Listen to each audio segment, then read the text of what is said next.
اہل حدیث علماء، عرب و عجم علماء، محدثین سب یہی نقل کرتے چلے آتے ہیں کہ محمد صلی اللہ علیہ وسلم نے تراویح کی کتنی رکعتیں پڑھی ہیں یہ کسی صحیح سند سے ثابت نہیں ہے۔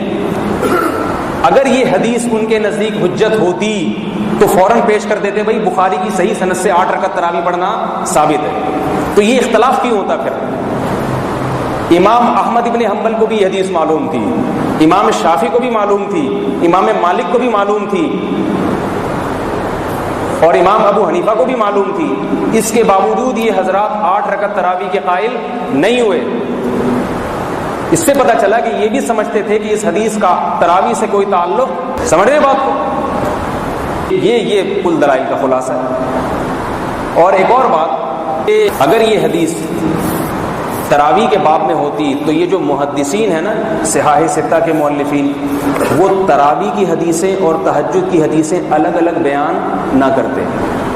محدثین یہ حدیث تہجد کے باب میں تو ذکر کرتے ہیں، قیام رمضان میں ذکر نہیں کرتے۔ تو اس سے بھی پتہ چلتا ہے کہ محدثین کی نظر میں بھی اس حدیث کا تہجد سے تعلق نہیں ہے۔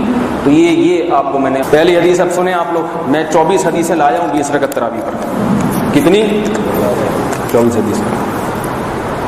ابن ابی شیبہ جو امام بخاری کے شاگرد ہیں، امام بخاری کے شاگرد ہیں، فرماتے ہیں سعید ان عمر بن الخطاب امر رجلا يصلي بهم 20 ركعة